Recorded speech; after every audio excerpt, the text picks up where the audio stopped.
Welcome to the Singwell Karaoke Show. I'm Lenore at your service. Today's topic is be loud without over singing. Jeff has called the show to ask a question about how to basically sing without straining, how not to overdo it. We also have the letter of the day, and we have some singing because this is a singing show. So let's do this. Teacher, there's no much introduction needed this time. I took a call from someone who loves singing, mostly singing at home, had some lessons in the past, but to his words, according to his description, he still has some bad habits. And when he sings loudly, he feels a strain on his throat, he feels the effort, and I walked him through what might be involved there and what he can do about it. He demonstrated it, we worked on it, I gave him a little mini voice lesson there. So if you are curious about that, if you're struggling with the same thing, this one's for you. So let's go to the call with Jeff. We have Jeff from Vancouver, Canada here. Hi, Jeff. Hello. Thank you for calling. Thanks for having me on. You have a question about singing? Well, I'm wondering how to not over sing. And once you're in the over singing part, if you recognize it, how to pull it back so you have control. When you say over singing, you mean that you sing too loud? Yeah, I put too much power behind it. Right. So you put too much power or maybe too much effort, and then you feel the consequences of it. Yes, I definitely put in too much effort. What are the consequences for you when you oversing? Do you get sore? Do you cough? Like, what happens? I lose control of my voice. I just feel that I'm not able to do trills or rolls or anything like that with the voice. When I get to that, it's just I probably go down to maybe half an octave range. And do you also have some kind of vocal fatigue? Like, do you feel hoarse or anything like that? Yeah, my voice gives out. Like if I'm singing normally, like I'm speaking, I can sing for a couple hours. But if I'm going to go and sing, say, some Meatloaf stuff, I might get in an hour at that, maybe. Yeah, okay. It sounds to me like you are relatively a sturdy singer. Like if I oversang for 10 minutes, I would be gone. Oh, okay. Yeah, it's different for different people. Like some people are more sensitive than others. I had a friend who sang, she was a soprano, and she sang like easily 2 hours every day, no problem. So it's really, and she didn't lack vocal issues, right? We were all students and we all had vocal issues, but she could still do it. So she just had that stamina, and you have a lot of stamina, like 2 hours a day singing is a lot. And you don't have a lot of experience with vocal technique either, right? I've been singing off and on for a few decades. Have I taken some lessons in that in the past? Yes, I have. But I've also developed a lot of bad habits. Can you tell when you're over singing? Do you feel right away some kind of strain or effort? Yes. Okay. Well, that's already a part of the answer. The thing that I say to students when they start exploring their voice and say, like, see how they can improve their voice and develop it, is that you go first of all with how your throat feels. Listen to that, okay? But when you're singing and you feel effort, you stop. And then we can hopefully get to like a couple of questions that you can ask yourself that will lead you to what you might be able to do to correct it. Okay, so I'm recapping. When you're singing, sometimes it's with high notes, but not always. You put a lot of power behind it. And that, I assume, is because you want to sound loud. You want that result. Yeah.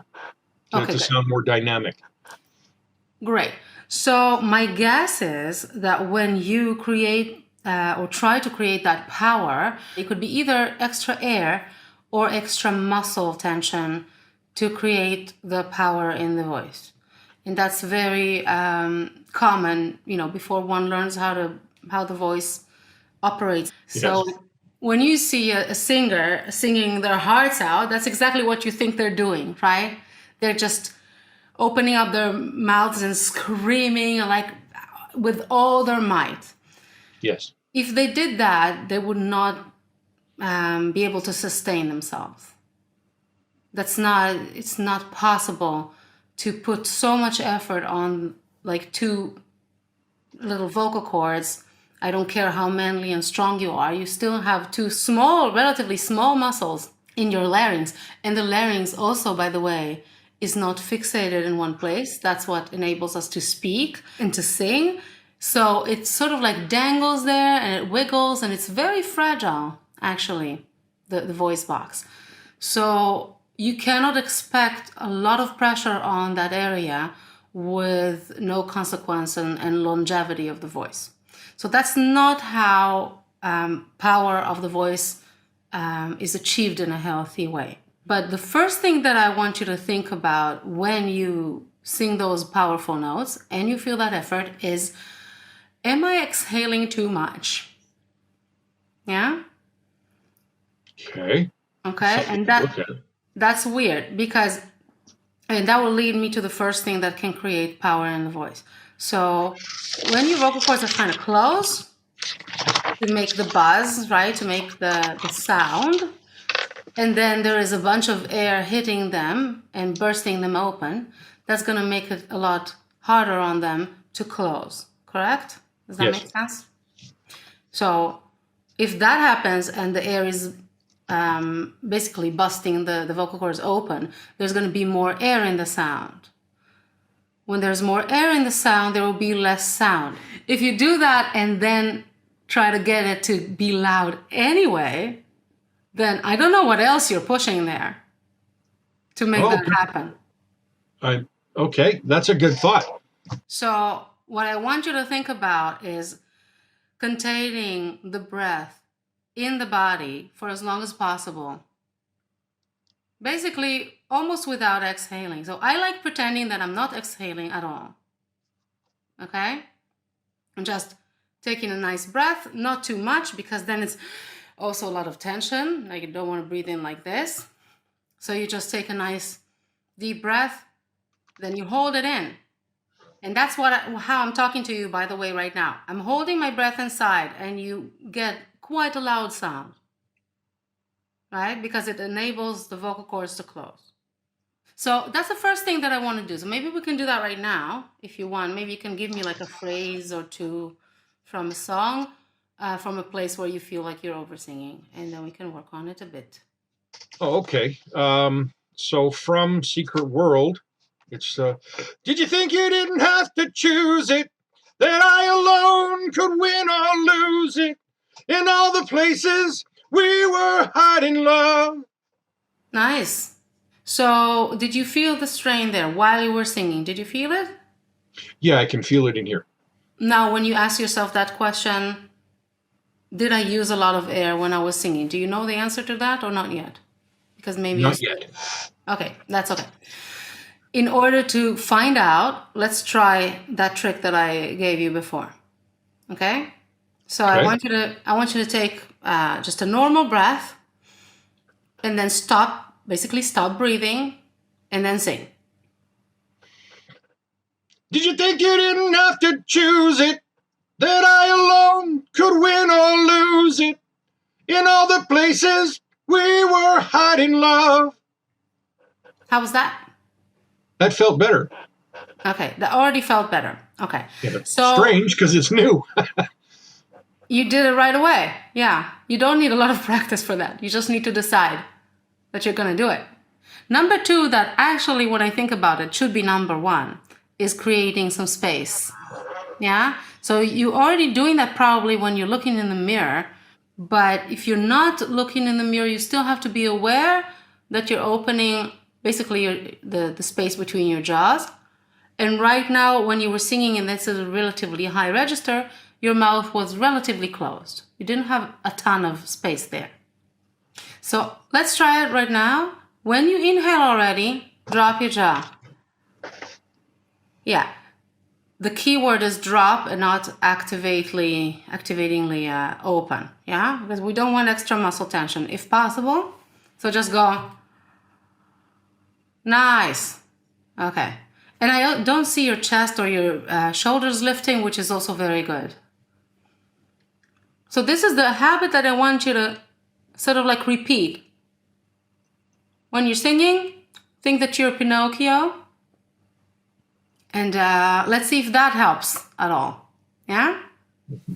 If I'm going to be Pinocchio, I have to lie a lot. Yeah.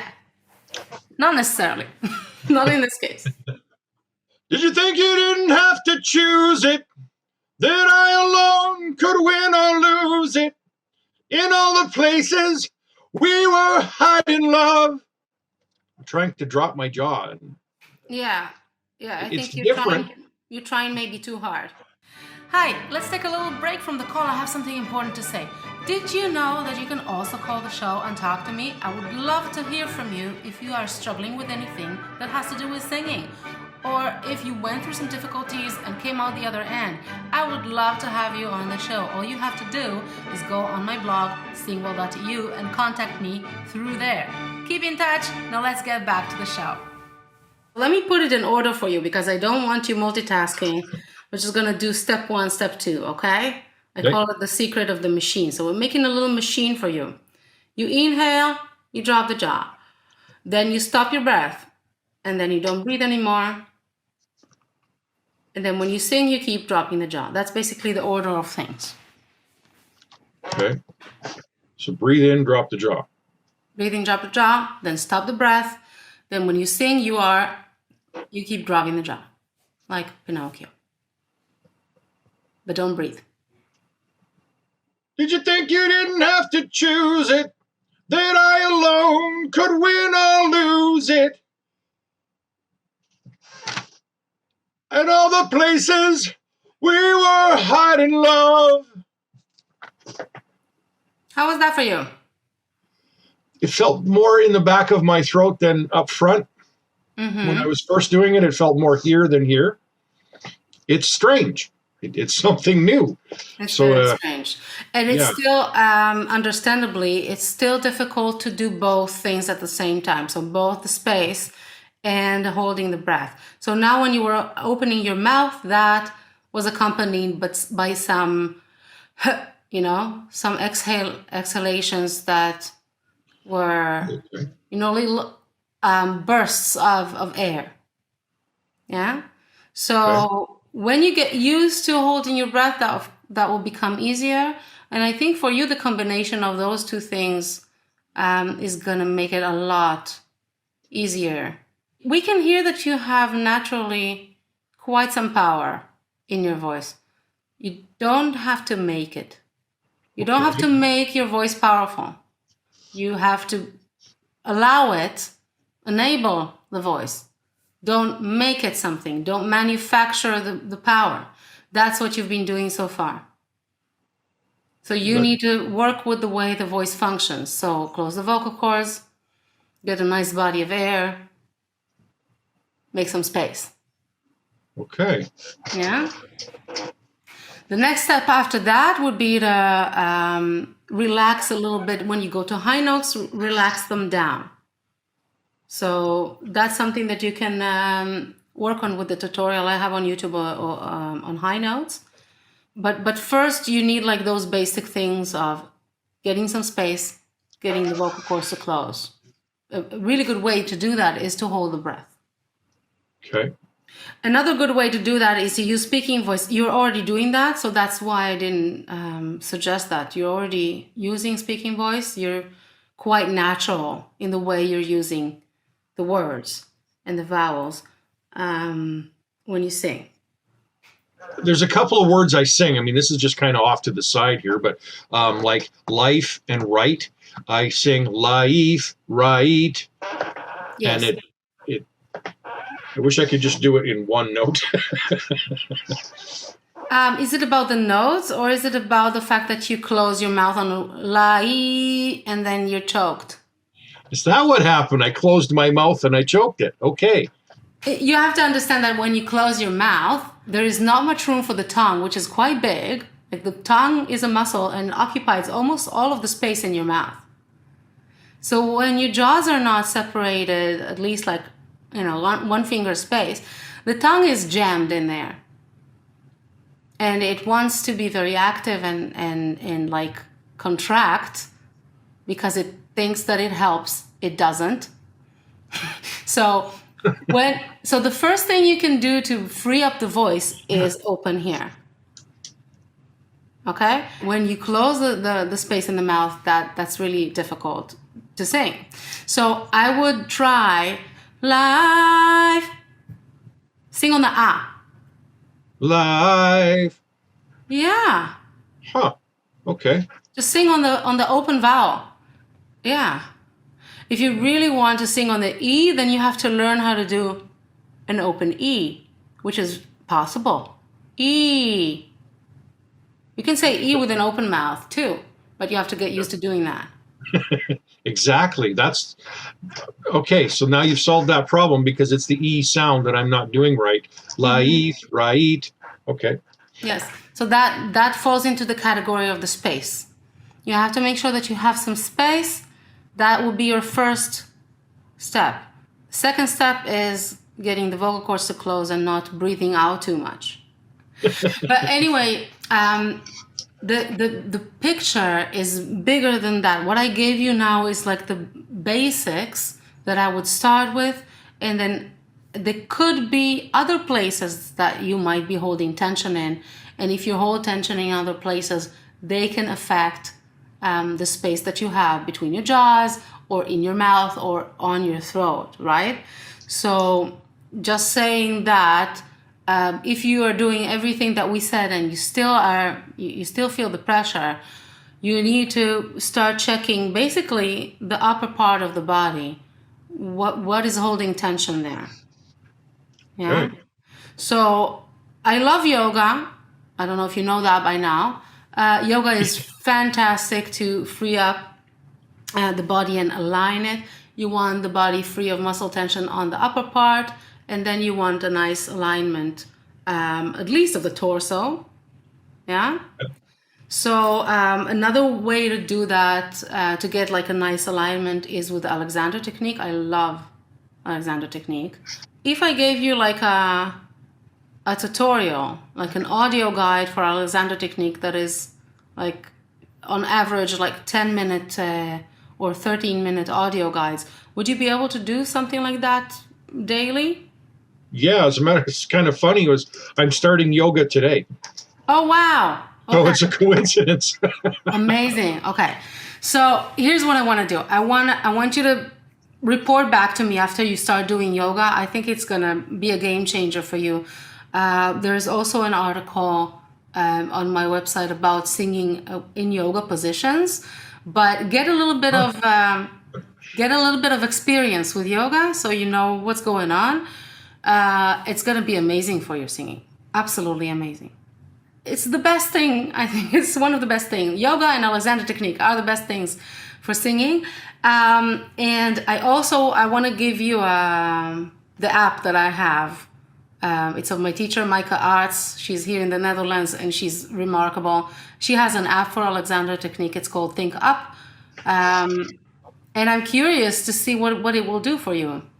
Well, I'm definitely interested in trying it. 100%. Yeah. Alexander technique teaches you how to zoom out and not fixate on specific parts of the body. Yeah. So that for me was a really good way to eliminate tension. It will do wonders to your body, and when you have less tension in your body and a nice good posture, you'll probably get a lot more power with a lot less effort, and that's what we want. Yeah, very much. Cool. All right. Well, thank you very much. Thank you. And I really do want to know how this is going. Yeah. So like report back in a couple of weeks. I would love that. And if you have I any will do that for questions, I'm sure. here. You've definitely answered some questions I didn't know I had. Yeah. Well, I did pile up some stuff on you, so now you have time to go and digest it. Yeah, I look forward to it. Great. I also look forward to it. You already sound nice, by the way. I mean, I want you to feel nice too. That's the only thing. But yeah, just go find your freedom. That's what I'm looking for. So Exactly. thank you for helping me. Thank you. Bye. See you later. So let's see if we can recap what we did and talked about with Jeff today.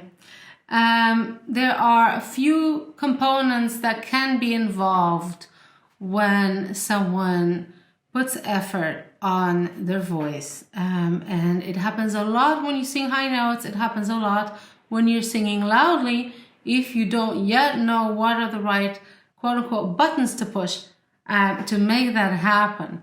And good singers know how to make that happen, whether they know it intuitively or they learned how to sing without straining and still have all this volume and richness of the voice and power, belts all day long without making an effort.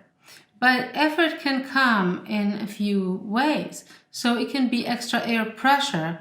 You're either inhaling too much and accumulating tension in the neck and shoulders, also accumulating air pressure underneath your vocal cords. That's called subglottal pressure. Either you're doing that, or when you're singing, as you're making sound, you're pushing a lot of air. So you're using too much air going out as you sing, and then basically putting pressure on your vocal cords. Poor things are trying to close and then open and close hundreds of times per second. And that's very difficult to do when you have a bunch of air bursting them open and then trying to get back together. Like, hey, why doing this to us? They ask. And we're like, yeah, because we want to sound loud. But that's not how we do it. Okay, so now, it can be the inhalation, it can be the exhalation. It can also be lack of space. So when you don't have space between your jaws, the tongue is stuck in there. If the tongue is stuck, and the tongue is a huge muscle in your mouth, it can start pushing into your pharynx, which is a very important resonator. It can start pushing on the larynx. So there you go, another form of straining. Another thing that can happen, that happened a little bit with Jeff as well, is that when we think about high notes or high register, the brain is thinking up and everything goes up. So there is some kind of activating of the throat muscles that goes up and puts pressure eventually around the larynx. So we tried with Jeff to remove all of these things. The key word here is remove the extra. Remove the extra work. Remove the extra muscles. Make some space here. And then just learn to close the vocal cords. I have a tutorial on that on YouTube. If you want to make sure that you don't have all those extra pressures, I have a whole course for that. It's called Make Singing Click, and it's a system of removing the extras. So that's how I would do it. Eventually, what makes the volume in your voice is you creating space for the airflow, learning to close your vocal cords, and then you can play around with your twang as well, which basically means that you use a little bit more brightness, even squeakiness in the voice. And in my course, Learn from the Best, I talk about that a lot. And I show how the best singers all use twang. So there you have it. That's how you do it. And Jeff already made some improvements during our call. But if you just take that and you give it a few weeks, you're going to be a different person. Hit me with any questions. We're going to move to yet another question now with the letter of the day. So today's letter with question is from, we're going to call him Walter. And Walter asks, after singing about 10 songs, my throat feels scratchy when I speak and it has some phlegm. 1, is it okay to have a lollipop or something sugary? 2, how can I heal or stop the scratchiness? Thank you for your time. I thought that this would be relevant for today's topic. If you listen to my call with Jeff, you already have some ideas about why this could happen to you, that you get scratchy after singing quite a few songs. That happened to me in the beginning as well. I would sing a few songs and I would be tired. At some point in my training journey, I would get tired after one song. And for me specifically, it was the air. So I was exhaling too much and I did not know how to close my vocal cords. And I think, I'm not a doctor, but the reason there can be phlegm there is because the body is trying to correct and fix and heal your throat. So your throat is tired, and the phlegm is a way to keep it lubricated. But of course, this is not normal or healthy, what's going on there. So you have more of that in a way that bothers you.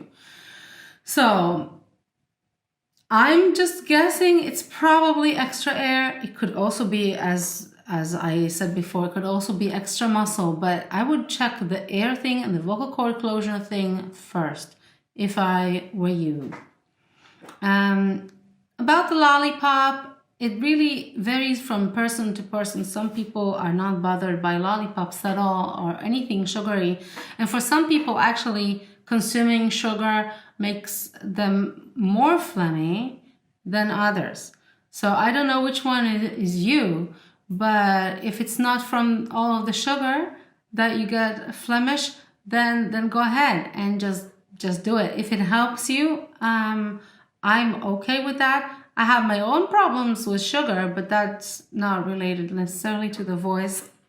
It's just because I don't think sugar is good for you. But that's not really, it's not what we're talking about right now. So I'm saying if it doesn't relate to you getting more phlegm in your throat, you can go ahead and use a lollipop. What I would do very militantly is hydrate, and I would hydrate hours before I sing. First thing in the morning, a giant glass of water. I would do that. That helps with making sure that your larynx and trachea, the whole system here is nicely hydrated, lubricated, so that there will be less need for extra phlegm. And then I would go and do the vocal cord closure tutorial. And if you want to make sure that you have no other issues, then maybe do, some one-on-one counseling with the vocal coach to see where the burden is coming from. It could come from multiple places in the body that contract and squeeze and push on your larynx and on your vocal cords. So just make sure you get someone to advise you, or you can take a course. My course also includes personal feedback. So that's what I would do. I hope that helps, and thank you so much for the question.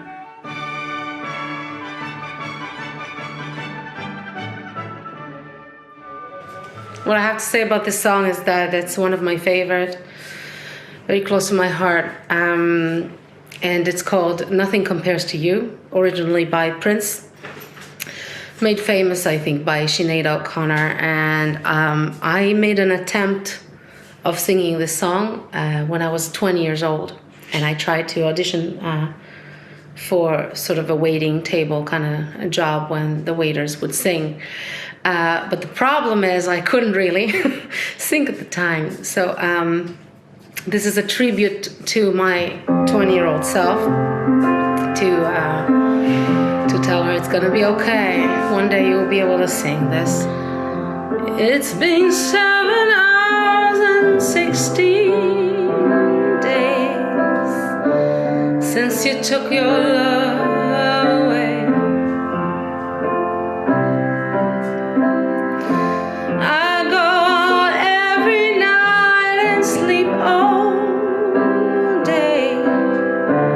Since you took your love away,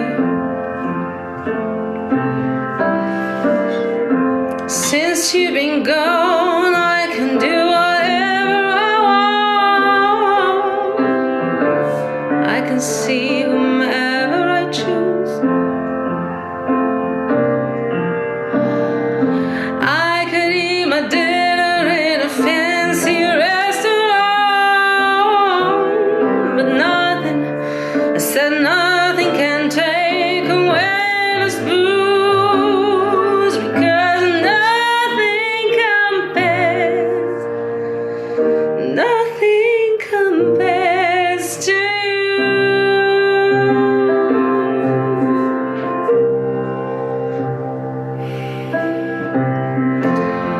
It's been so lonely without you here,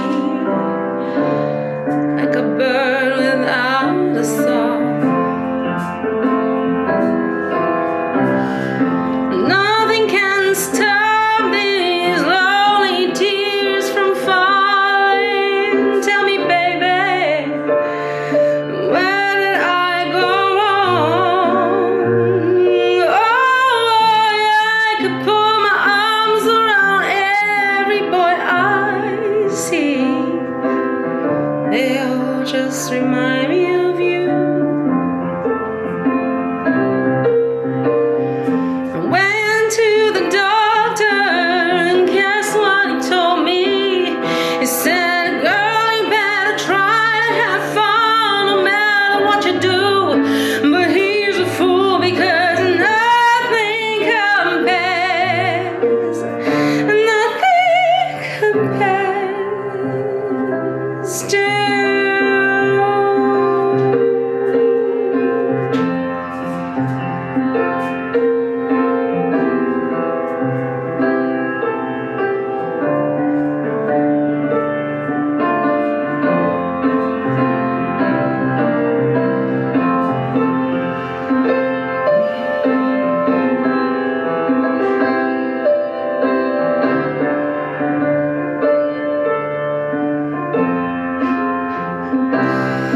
and all the flowers that you planted, mama, in the backyard